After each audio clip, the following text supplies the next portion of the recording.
Welcome to another episode. Hello, welcome to another episode of Prophetcast. Today is July 20th, 2014. I'm Amanda Hayes. And this is I'm Drew Kosman. Sorry. Okay. And we are the Thought Prophets. The Thought Prophets is an atheist/secular group dedicated to the promotion of open discussion, continuous learning, skepticism, and science. You can check us out at our website, thoughtprophets.com, and we have saturated the podcast market here. Find us on iTunes and Podbean by searching for Prophetcast, or go to podcast.thoughtprophets.com. Follow us on Twitter at Prophetcast or at Thought Prophets. Join our discussion on Facebook by simply searching for Thought Prophets, and you can find our entire backlog of episodes on YouTube by, again, simply searching for Prophetcast. Joining us tonight is a fellow prophet. She's a fire-jumping, picture-taking, baby-making machine, and she is joining us after recently running a marathon benefiting St. Jude Children's Hospital. Deanna Curry. Hi, Deanna. Hi. It's good to have you on the show. Good to be here. Yeah, and our special guest tonight is Jennifer, who is better known as Mama Atheist on Twitter, and we asked her to come on the show tonight to talk about childhood indoctrination. So, Jennifer, why don't you tell us a little bit about yourself? Well, thank you. I am Jennifer, and like she just said, I'm Mama Atheist on Twitter. I am a mother of 3 teenage children. I am a director at a major corporation, and I also have a passion for atheism and, of course, childhood religious indoctrination and the harm that it causes. So that's about me. Yeah, definitely. I think that most of us have noticed that a lot of your tweets have been about childhood indoctrination, and I think that's what got us really excited about talking to you. And I know you said in the pre-show that you have some different, maybe some more controversial opinions about some things, so we are super excited to talk to you about that. Before we start, Drew, what's new with you? Not much. I'm just super busy with work and trying to keep up with the show. That's Excellent. basically all I have going on. Okay. Deanna, how about you? Nothing much. I did run in the Warrior Dash on Saturday with David and some other family members, which was fun.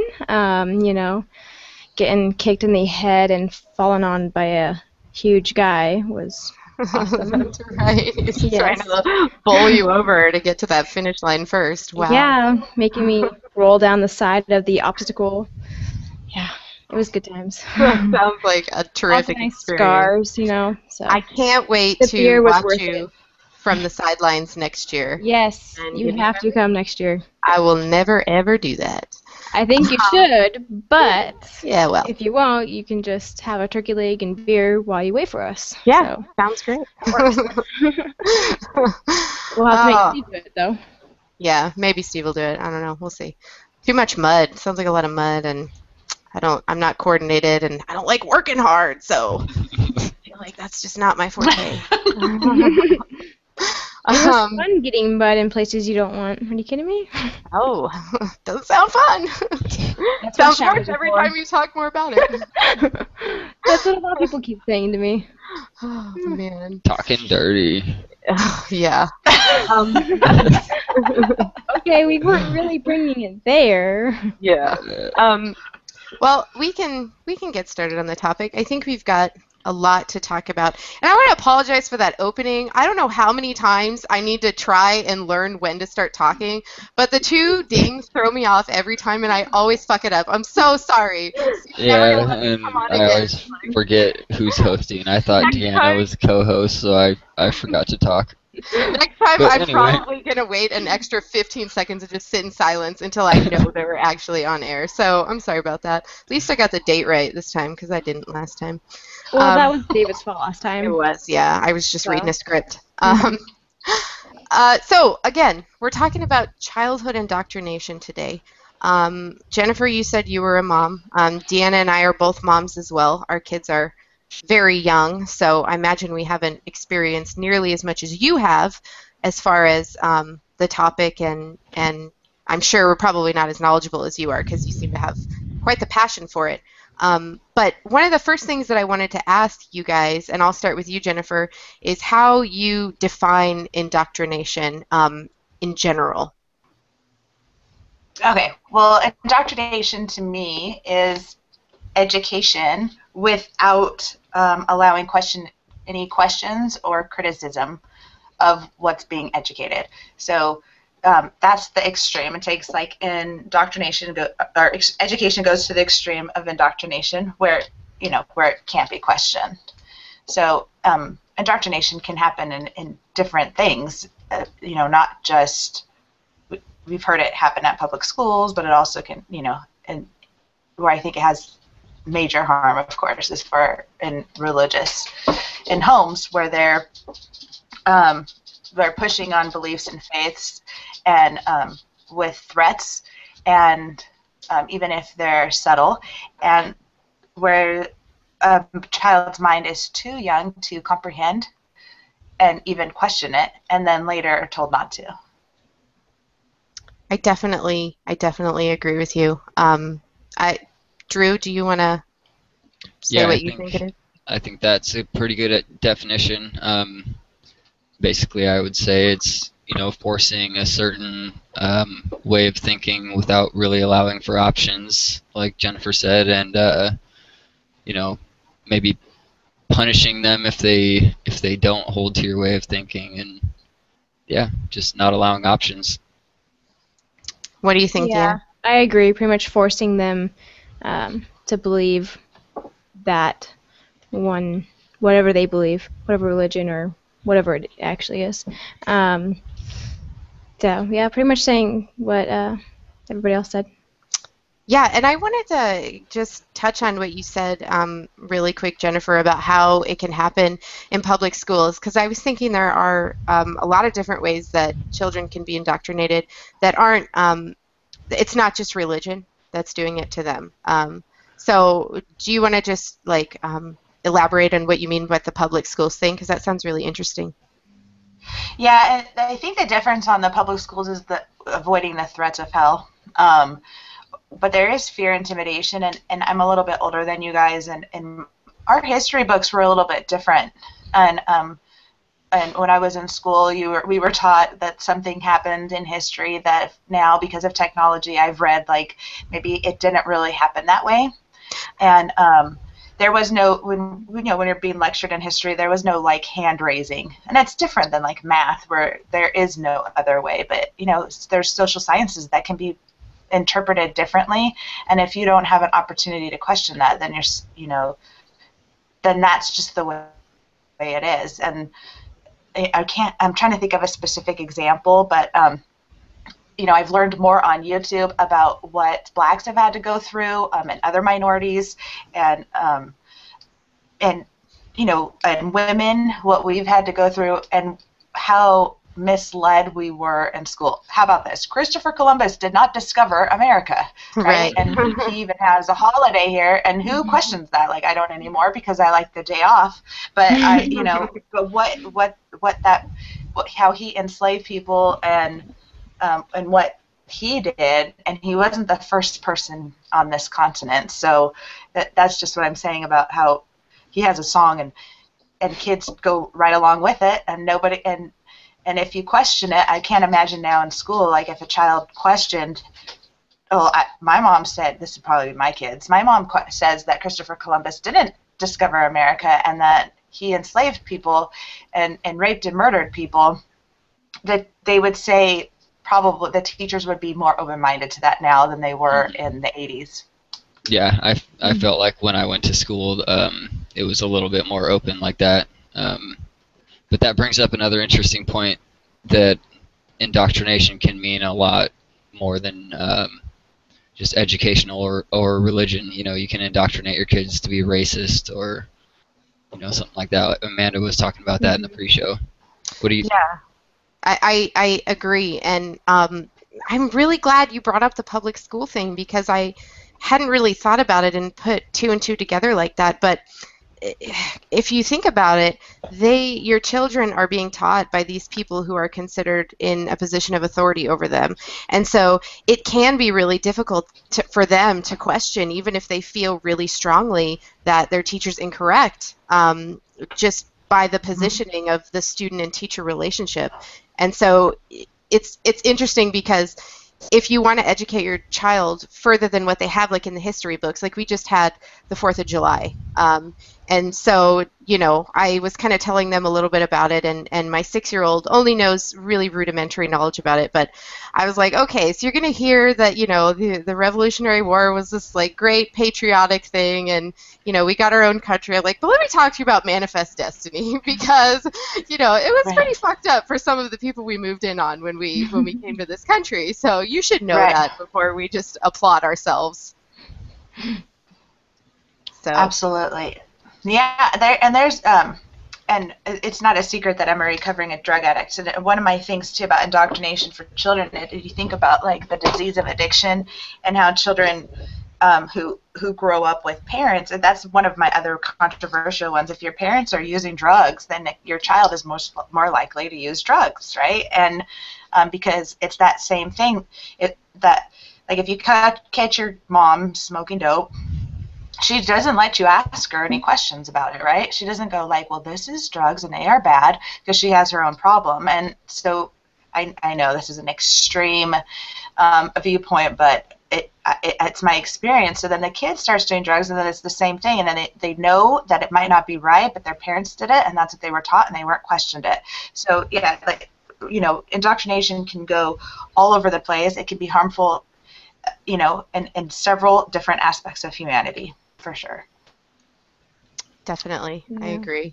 Yeah, well, does anybody else have anything to add about that before I get to the Q&A? Yeah, I think we were kind of getting to the point that it really comes down to how you define indoctrination, and that can be a really loose definition, and there's a lot of gray areas to it. But I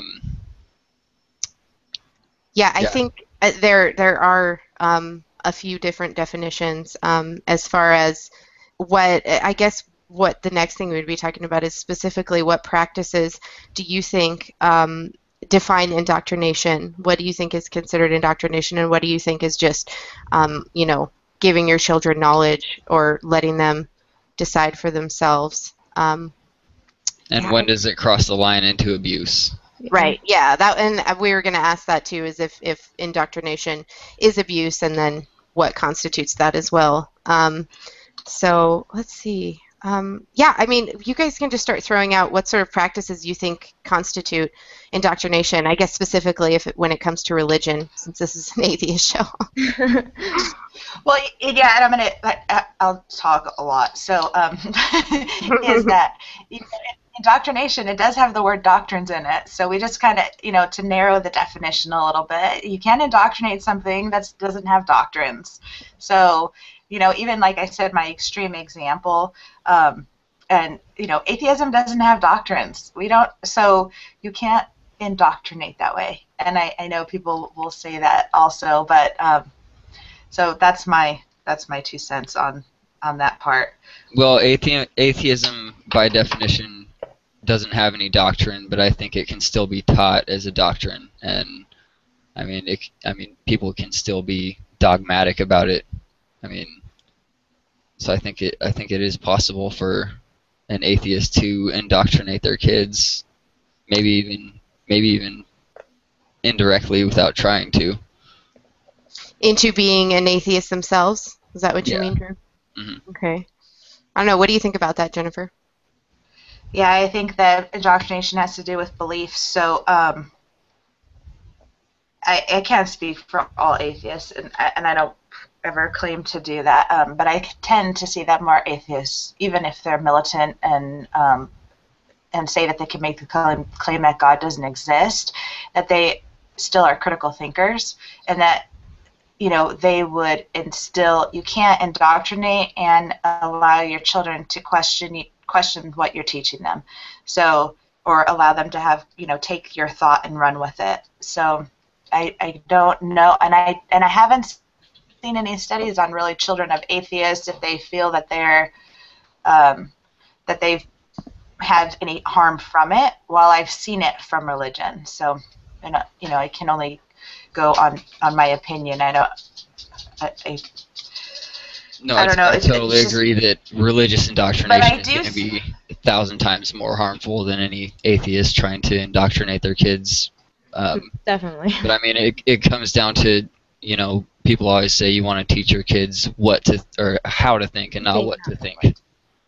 So. Yeah, and that'd be saying that there's no God, and definitely don't think you can never think that there is a God. And that I've been asked that question before as a secular parent, like, what if one of my children decided that they were, a believer? And then I said, then I kind of didn't raise them right. It was my joke about it, but how could you be a critical thinker and question everything and have beliefs like that? I'm not quite sure. I don't know. I agree. So I guess it kind of sounds like maybe it could sort of be a case of semantics as far as calling it indoctrination. That's because I kind of agree with what you're saying. If there are no specific doctrines, then can you really be indoctrinating your children? But kind of Drew and I think we were talking about in the pre-show some of the things that you can do as an atheist that maybe runs along those lines. Like I have a 6-year-old, and he identifies as an atheist. I think mostly because Steve and I do. We've talked to him about it, and we've asked him questions, and we've tried to be as open as possible and told him that he can believe whatever he wants to believe. But he does identify as an atheist, but sometimes he brings up points or we have conversations where it seems like he really doesn't exactly grasp what it means. And so I start questioning if, are we kind of like making him feel like he needs to believe that just because we do? So that's kind of like what worries me about it. I don't know if you have any response to that, but I could go on. So good. we can talk all night, but my children actually don't label themselves as atheists. They think it's that labeling ourselves on Twitter as atheist is not necessary. They're jealous of my followers, of course, but they don't. They don't understand. It's more my anti-theism, the harm that religion causes. But as far as just lacking a belief in God, they just don't. My kids don't care. They just don't care because it doesn't exist, so they have no care. The only time is like if someone at school will say something to them, then they've had the experience of just walking away. Like they don't engage, they don't debate, because it's not real to them. So it's kind of like, hey, let's have a debate about unicorns. I know that's such a old standby, but like my kids are like, I don't really want to waste my time talking about that because they're and so that they're not. They are non-believers, but they don't label themselves as atheists. That's actually really encouraging to me because looking 500 years into the future, that's where I hope everybody is. Right. I was say that. Yeah, you took the words out of my mouth. Not even. Yeah. That is pretty much how I felt, I guess, in high school and growing up. It didn't matter. Yeah, you're just indifferent to it. Yeah. I didn't even know that I was technically an atheist until maybe 2 years ago. But sorry, I interrupted you, Deanna. Oh, it's fine. No, yeah. I just never labeled myself either until, I guess, recently. Until David's like, well, by definition, that's an atheist. And I was like, oh, yeah, okay. So, it is. I was going to say, I do really it sounds like you really did raise your kids to be free thinkers, Jennifer, if that's how they feel, because to me, I have the same thought where it's like I am not going to get into a 40-minute discussion with somebody on Twitter about, whether Jesus actually existed in the time period because I don't give a shit. I don't believe in that. But, my husband, Steve, is like, no, this is really important because it infects everything around us and we need to have these discussions with these people.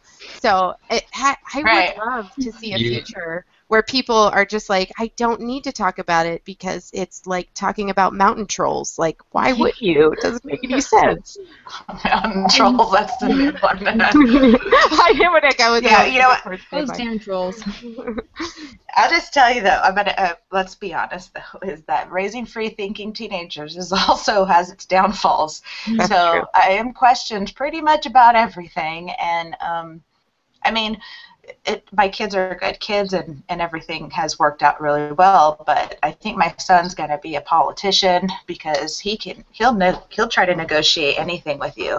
But they're brilliant, and they know about critical thinking. So if you say like, you're grounded for a month from the car, and then you get back, okay, well, and then you get like this critical thinking manipulation back, and so it's a little tough. It gets to a new level with teenagers, and but I would rather have it that way than me be so strict that they rebel from me later. Mm-hmm. Yeah, I think it's helpful too. It's hard to admit it, but it is helpful too because it really does force you to rethink your reasoning skills and the whole idea behind some of the, I guess you call it punishments. I hate the term punishments. I think it's stupid, but because that's happened to us even with our 6-year-old. Is like we'll sit down and we'll say like, okay, well, you're off the video games today, and he's like, that doesn't make sense. That has nothing to do with what I did whatsoever. Right. Like, that does not fit the crime. What are you talking about? We're like, God damn it. We need something. Like, so right. I can't imagine that must be like 100-fold when they're teenagers. They just like know exactly what to say and call out your weaknesses and your arguments. Yeah, exactly. And I am an emotional person more than I am a logical person. I mean, I'm an emotional person, honestly. So that's probably why I engage more with people on Twitter, because I get passionate about something, and then the logic comes in secondary, and definitely my kids use that against me. So that's why I got a logical husband who has emotions secondary. That's a good balance, definitely. Yeah. Real quick, I don't want to get to the Q&A yet because we're not talking about evolution right now, but we can get to that in a few minutes. Just to go back to the question, Drew, Deanna, do you guys have any specific practices that you consider indoctrination when kids are young? So I think baptism is a major one because you're forcing what you feel like they should be believing in at such a young age. Usually, I mean, they're just a baby. Mm-hmm. So you're baptizing them into believing this when they're a baby without giving them the choice, to make their own decision to believe what they want. So I think that's a major one that kind of, I guess, starts it all. Yeah, I totally agree with you. You really are. And you're kind of assuming that they are going to follow that religion for life. Because you're definitely assuming. Yeah, and especially when they're babies, it's like they literally have, I just can't imagine, like, this is like Catholic babies. And what are you talking about? And, I mean, it's like, okay, so if I don't baptize my baby, if they die, tomorrow, they're going to be, like, stuck in between and not go to heaven or whatever. It's like, it's just bullshit. Purgatory, right? Yeah. Yep. Is that what it is, that they're, like, stuck in a limbo? They can't go either? Uh-huh. They're stuck in purgatory. Yeah. Forever? Forever. I'm sure it depends on which sect you're talking about. They all have different interpretations, but yeah, probably. Wow. Yeah. Okay. So I definitely agree with baptism. Anybody else? Like Sunday school, basically just even taking them to church at all. I mean, or even exposing them to the book at all. I mean, my parents were not really religious. They were both kind of raised in somewhat more religious families, but they really didn't read the Bible to us or take us to church or anything like that very much, except for maybe really special holidays. But they did kind of tell us, the vague ideas about God and heaven and hell, and just that is enough to literally put the fear of hell into you, where you're thinking, if I don't live a certain way and believe a certain thing that doesn't seem believable, then I'm going to go to hell forever. And so that's a hard thing for a kid to grapple with, and I think that easily falls into the category of abuse. I mean, is if you're pressing it on them. Making them fear it, definitely. Yeah, and I like what you said about church, because even Sunday school, even before that, like, they have fun little areas for the toddlers and the younger kids to go to where, they're not like spitting sermons at them, but they're coloring pictures of Noah's Ark and trying to get them to enjoy it before they really understand it. Different arts and crafts, yep. Mm-hmm. Yeah, I have that one. I have also saving is a new thing too. I think it's like teenagers like get saved, so that Jesus is in your heart. And then what was the other one? And then catechisms. If you're Catholic, you have to go through catechisms, which could be all through grade school, and so that you can go through the different levels of baptism. And I don't quite know the details on that, but I know that there's, but that's the one I was thinking too, is the coloring books, like the inaccuracy, Noah and the Ark, like they're happily going on the boat 2 by 2. Yep. Not like the screaming people in the background, like, oh, where are you going? Yeah. Oh, we just brought up that when we were not in the pre-show, but a while ago. I've never read a children's Bible, and so I was really curious how they sugarcoat some of the disgusting things in the Bible.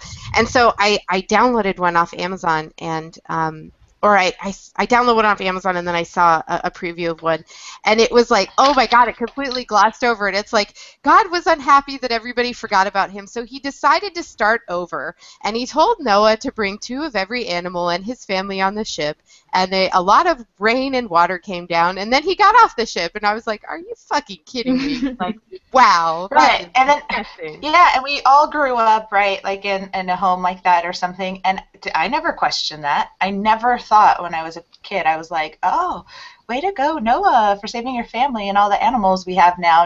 I never thought of the thing, the questions that came up later, like, how did you get the polar bears and all 37,000 species of beetles? Like, how did that work out? And I never thought about asking that. So that's how I know that it was indoctrinated into me, because I thought it was right. Didn't question it, yeah. I never questioned it. And there's some big holes in that story. Yeah. Yeah, I mean, if you try to tell an adult that, God who loves them got angry and for people for doing bad things, he flooded the earth and drowned most of the animals and people, it's like, you would be like, what?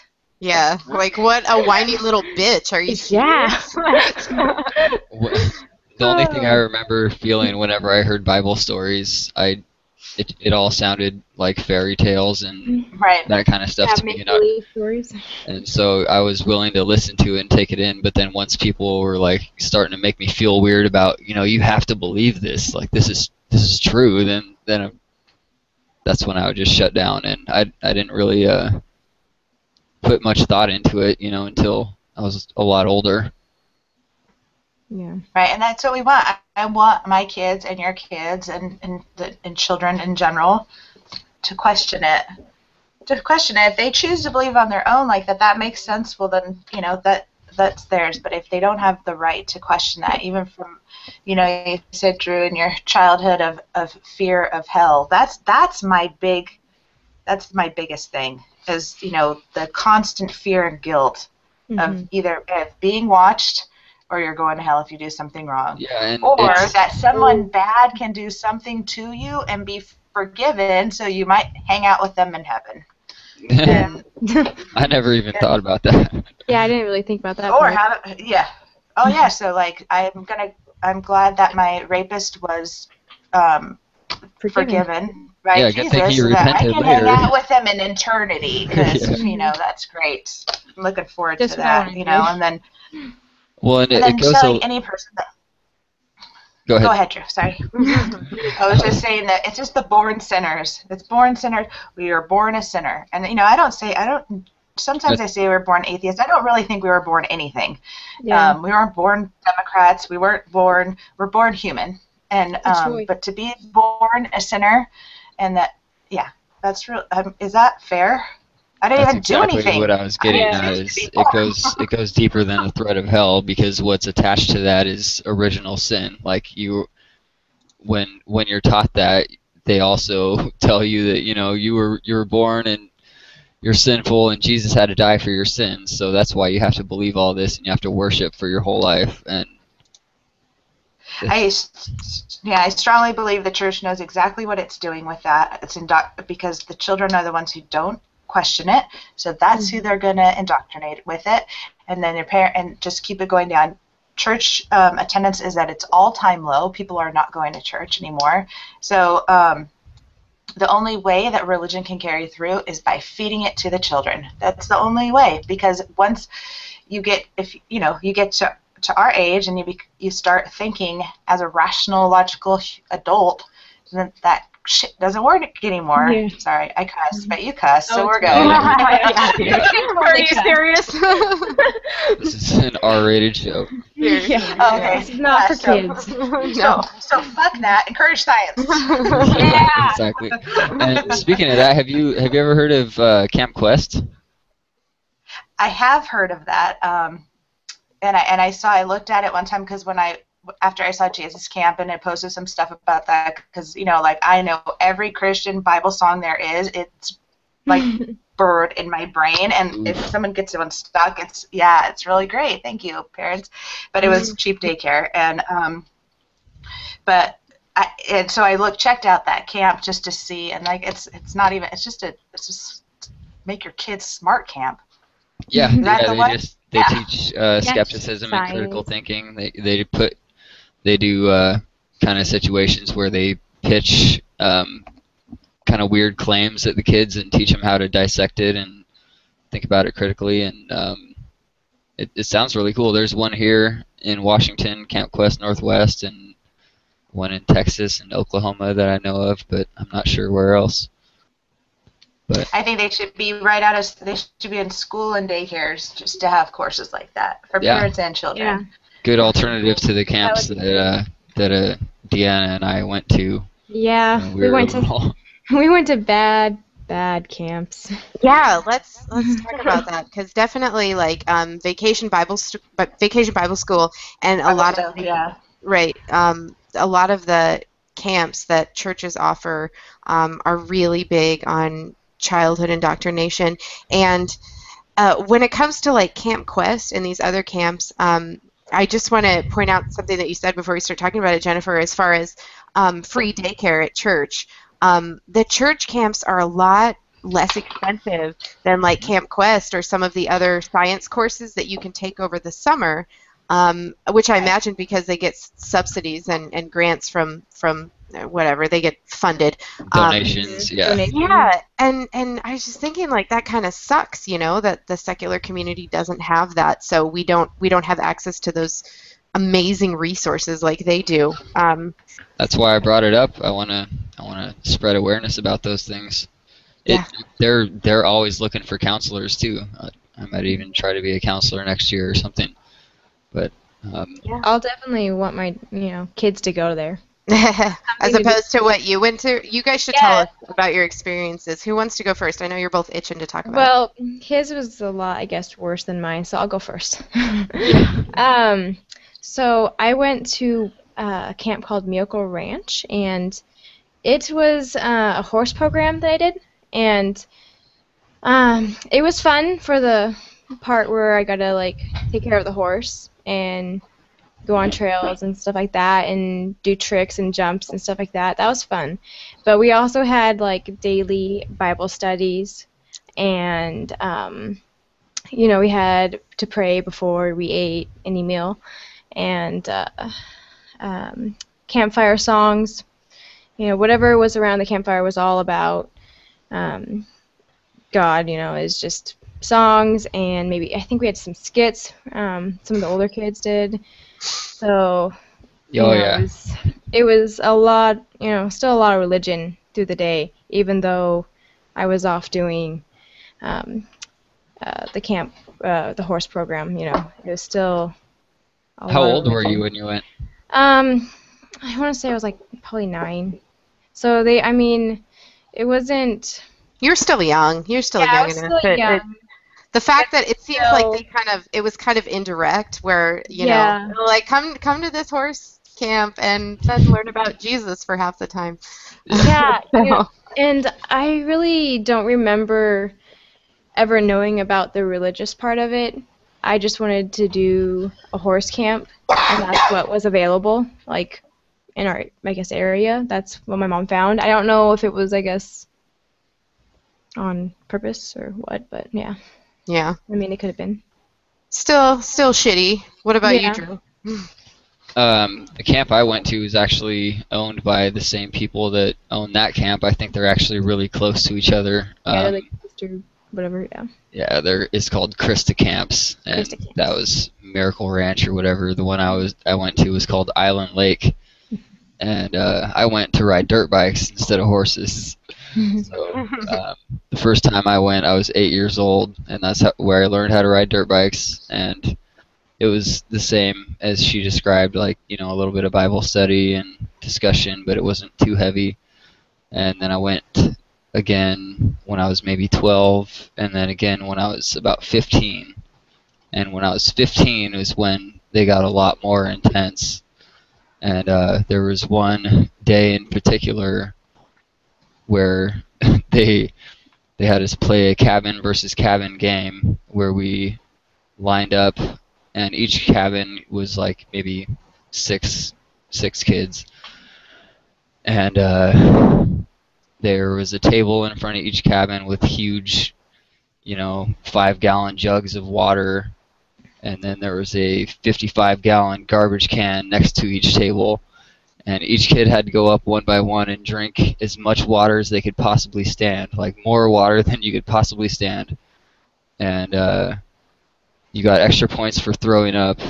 So there were some counselors that were taking kids' heads and like putting them in the puke barrels so that they would smell the vomit and induce vomiting. And they would count how many barrels of water your cabin drank at the end and how much vomit was in your barrel. And So, did they relate that back to Christianity at all, or was that just like? No, that was just a fun daytime game, supposedly. Oh my God! Because during the day, you'd wake up and I don't remember doing a Bible study in the morning or anything, but we just had breakfast and then we played sports all day long. Like, just played soccer and ultimate frisbee and rode dirt bikes. And then one day, all of a sudden, there was this waterboarding game, and so we did that. I don't remember who won or anything. I'm sure nobody won. But nobody wins in a game like that. Yeah. That's a losing game. But so that, and I relate it. I mean, the only word I can think of is brainwashing. Although I've heard a study recently where brainwashing isn't actually a scientifically valid thing. But there's they exhaust you physically during the day with the waterboarding, and then at night there's campfire time where they tell you stories and get into the guilt of your sin and what you've done wrong. And so they get half of the kids crying around the campfire. That's when they give you the answer. And I really did feel like I got brainwashed. Like I was quote unquote saved that night, and that was only a week-long camp, but I remember kind of feeling that way for maybe about a month after I got home, and it just didn't stick because I didn't have a really religious household. But yeah, that's my experience with childhood indoctrination, my main experience. I saw you jotting some things down, Jennifer. Do you have anything to add? No, I don't really. I honestly don't think that my parents indoctrinated me. My mom became born again when I was an adult. They just stuck me in, the Baptist Bible camps over the summer.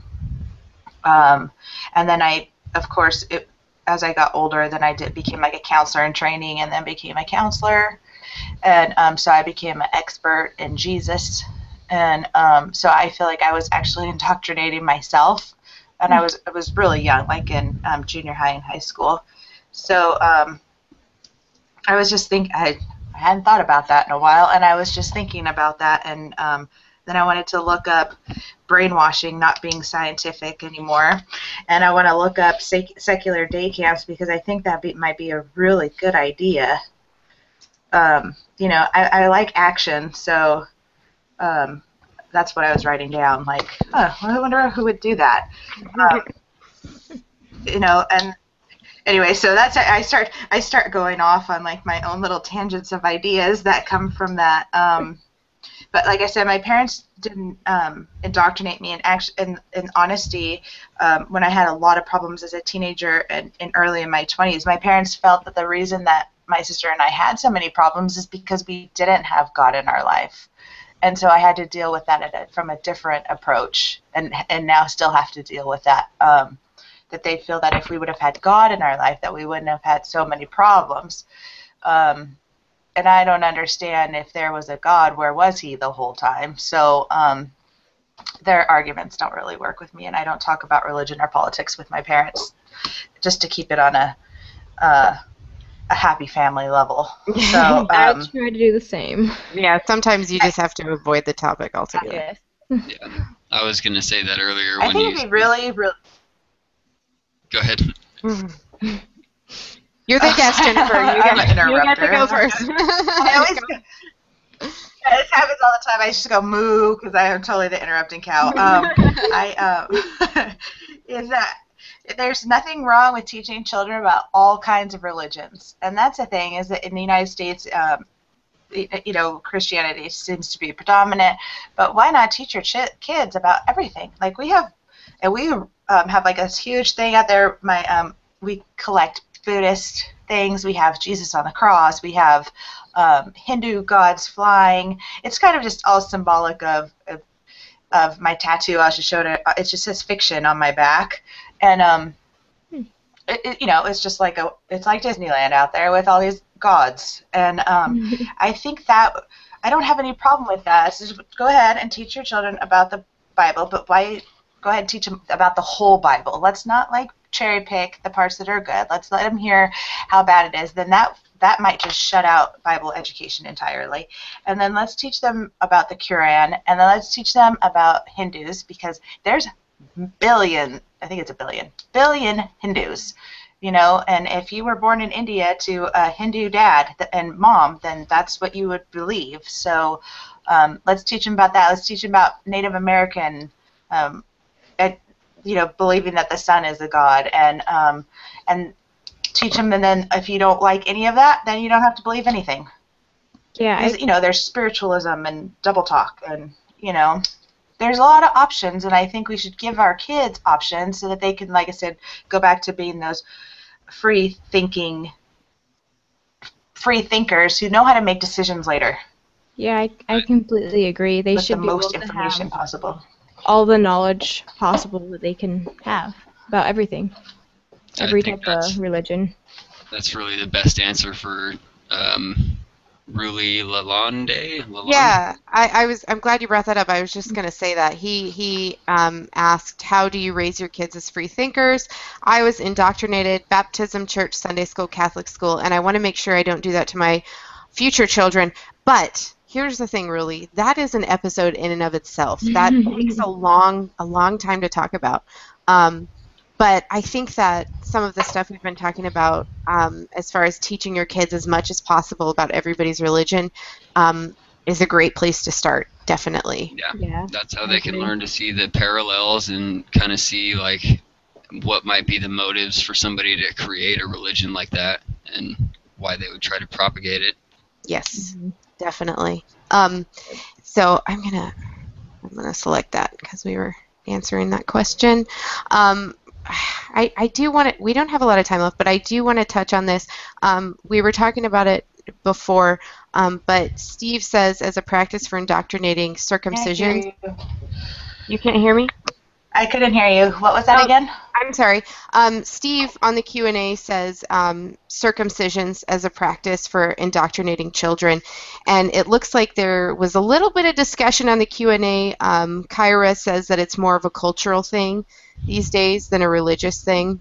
I don't know if you guys have any feelings on circumcision. We don't have to go into a long discussion, but I think it should be mentioned. I'll let you guys go ahead. Yes. I have two boys. They're both not circumcised. That had nothing, like Kyra said, it had nothing to do with religion at the time. It had to do with lack of money at the time. We were really poor, and we decided not to do it. And at that time, the doctors were saying this is pretty normal now for boys not to be circumcised. It was that the culture is starting to change. So I didn't really have any. I didn't have any opinions about it at the time. And I still not, I mean, I know it's part of indoctrination a little bit maybe, but I kind of agree with Kyra again that I'm not so sure. I mean, I know certain religions still do that. I mean, we know Judaism does that. But I think now it's a cultural thing and not so much indoctrination. Well, certainly in the United States, it's become a cultural thing. Yeah. I definitely agree with that. Yeah, I have two boys, and my husband and I circumcised them, and it didn't have anything to do with religion. Neither of us knew any better. Like, our families had all done it. We just thought that, and I really regret not looking more into it. I'm really kicking myself for it because I do feel like I did them a disservice by automatically doing that to them. But we just thought that's just what you did, and I know that there are some people who justify it by saying that it's more sanitary, but I think that's sort of been debunked with some new studies out about it. So I regret doing it, but it had nothing to do with religion. It was just, everybody else did it, so we thought it was the right thing to do. Yeah, I had no idea that it was about religion too until I started researching about it before we knew what we were having, that we were having a girl, so it didn't really matter at that point. But I really wouldn't care to circumcise my boy. I don't think it would be necessary. At first, David was for it because he was like, well, I want him to look like me. But then now, after actually looking more into it and doing research and stuff, he's like, oh yeah, I guess it's not really that big of a deal. Yeah, so, not really necessary. Yeah. I love his reasoning. Like, I want him to look like me. I know. When we compare costs, it's like, hey, yours looks like mine. It's like, yeah. So we changed his mind. It took I want to say a long time, almost like a year to change his mind. But so a future boy. You had a girl first, so yeah, I know. You had enough time for him to decide. With a boy first. Yeah, I mean, I'm not going to judge people who do it. No, definitely not. I did it, and it doesn't. I don't think it causes any lasting harm necessarily, but yeah, the only discussion is like, is there any reason to do it? And people go back and forth on that still. It's really not settled. Yeah, but I would kind of like to get back to this first question that we had in the Q&A. Justin Watkey, I'm bad with people's names, I guess, but he says, do you guys believe evolution should be taught in public schools? And I think that's an obvious yes. I mean, it's the most, you can't use the word proven, but it's one of the most observable scientific theories that we have. People say it's more proven than gravity. So absolutely, it should be taught in schools. Great. Anybody else? I agree. Yeah, and you know what? It's so funny. I live in California, so I learned evolution in school even all those years ago, and I didn't know there was an option because it's technically fact. So I didn't know that people thought that there was any other way. I even didn't understand. Even the Christian associations that I have weren't as extreme as creationism. Like, every Christian group that I had belonged to believed in evolution too. They just believed that God was at the beginning of it. Of course, and and man was at the beginning of it. But anyway, yeah, it's not to it can get very confusing. So not until Twitter had I ever heard of a creationist. and that's not a joke. And I've only been on Twitter 9 months, so like, Wow. I had Wow. I had never heard of that, and I know it's because of where I live, and like I don't associate with any extreme. I think creationism is real. It has to be the minority. I mean, especially in California, and that I was on a serious late train. So when I read about it, I'm like, what are you talking about? Like, my whole life, I have never heard of anything so absurd. Like, hidden fossils, what? Yeah. Like, I've been to a lot of natural history museums. This is not fake shit, people. Right, exactly. Yeah. They And might I as well think, be a flat earther. yeah, I think location does have a lot to do with it because California and even Oregon and here in Washington are a lot more progressive and secular. Well, the first time I heard about evolution in school was 8th grade, and there was one girl in my class who objected religiously. She just would not hear the teacher out, and she was just like, nope, I know that that's not true because I have the Bible, and the Bible says this, so... I have this one book, and I realize you have literally thousands, but I still do not believe you. Yeah. That's interesting. I agree. I think it should absolutely be taught in public schools for all of the reasons that you guys just stated. So I think definitely. Thanks for that question, Justin. Yay. Thanks for watching. Yeah. Jeremy wants to let everyone know he's here. He's sorry he's late. Thank you, Jeremy. He's one of our Jeremy. loyal watchers, so I gotta call him out. And then we have a comment from Emma Ruley. It sounds like it's in response to what Jennifer said. I thought I was the only one who brainwashed myself. My mom also didn't indoctrinate me. I accidentally, when I was 11, found a young Earth creationist website and totally believed it until I deconverted back to atheism a few months later. That's a great. I got to screenshot that one. Okay, when I was 11, we didn't have the internet, so We didn't really have it when we were 11 either. Okay. Not a thing. Because I'm like, I had dial-up AOL when I was 11, so. Okay. Same here. okay, yeah, I remember that, and then the phone would be shut off, and my parents would be upset. But Exactly. yeah. Yep. And I was never searching for anything about God. Like when I was online, when I was a kid, I don't know what I was looking for, but that wasn't it. So that's good. But even with that creationist thing, like I've told my kids about it since then. They're like, yeah, I knew about it. But then the other day, my daughter started asking questions. A little bit going back to the evolution part, my daughter was asking questions about she was trying to understand what the common ancestor thing means. So YouTube is the greatest invention ever, I think. And I just like busted out. It was like quick evolution video for kids. And she's not a kid really, but she watched it and she was like, this is really good. You should tweet it. So I did. But you know what I mean? Like I don't have all the answers to everything, and I don't know. I don't know everything. Like I said, I didn't even know about creationism. How can I teach my kids about something I don't know about? But with the internet and the technology today, there is no excuse. There's no excuse for you not to know about. Like when someone wants to say something on Twitter to me about what atheism is, like Google it. And read for yourself. If it's so fascinating and you hate it so much, well, maybe you should get the correct information on it.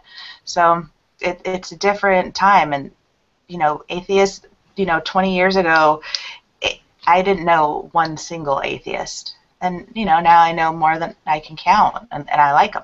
So it's just it's a different world. It's changing, and there's a lot of hope there, and that's why going back. I know we're tangenting again, but to that child indoctrination is that there's hope for this to change because of being able to talk like this on the show or being able to communicate about what it does to people.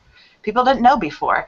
When my mom was a kid, children were beaten and sexually abused, and nobody talked about it, right? And so, it's the evolution of our information and how it's spreading, and now we can say that's not acceptable, and now we can spread it to this whole new realm where we've seen people that have serious problems with depression and guilt because of being indoctrinated.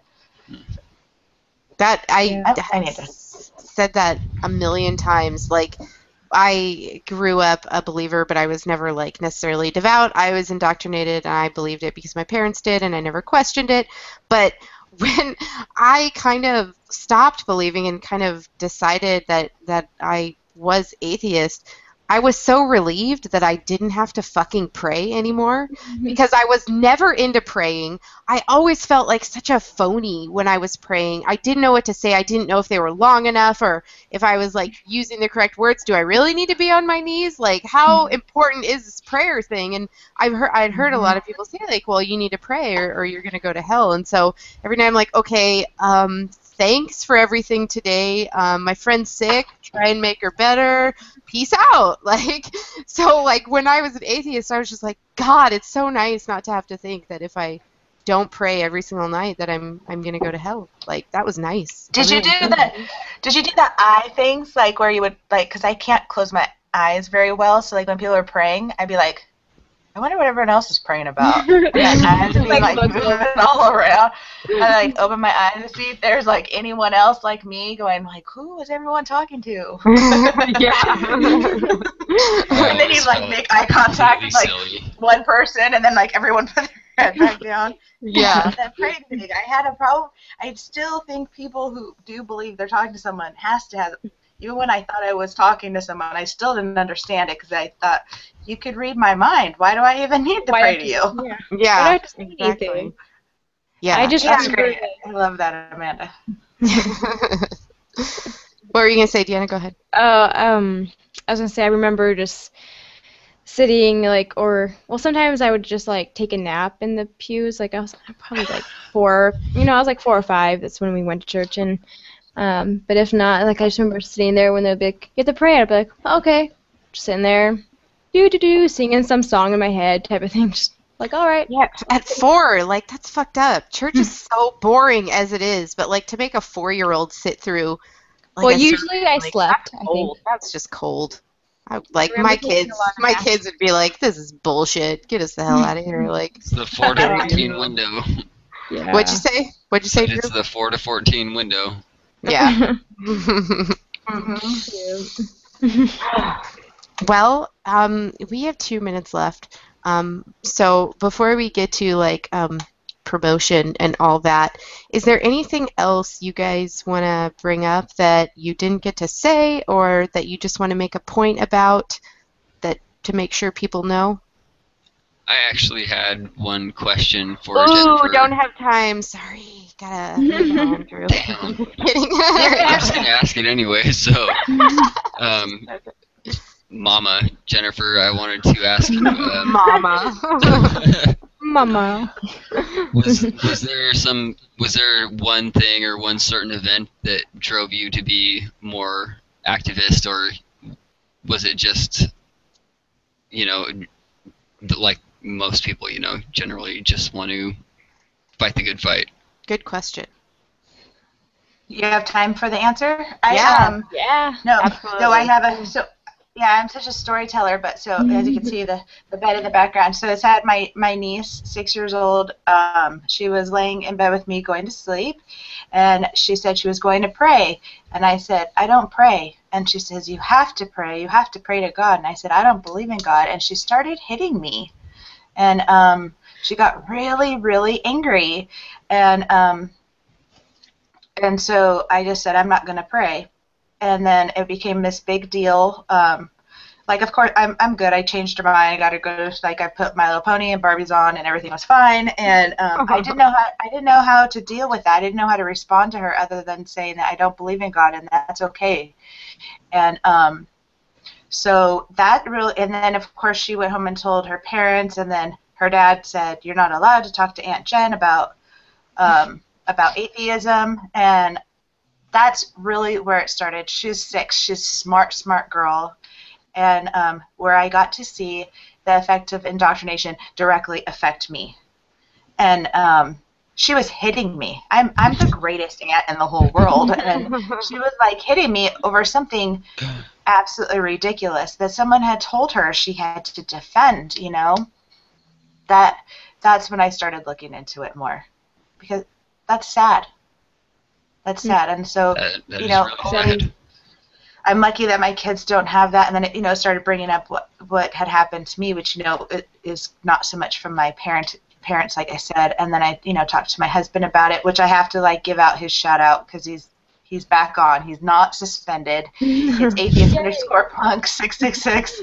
Yeah, he's gonna want that. Good. And then, but that's where my passion kicked in, is that even in small amounts like that, we have so many. Religion harms children in such terrible ways. The acceptance of child rape, molestation, you're letting your children get married, that you have your children dressing up like terrorists, and I know that's extreme, but moderation is part of extremism. I'm sorry, it's the same church, same group, same belief, and so that's where it touched home for me, and that's where I don't want kids. Of course, because I have them and I love them, but I want kids to have options. To choose to believe what you want when you're an adult and then come at me on Twitter. But for a child to do that, I think that's sad and not fair.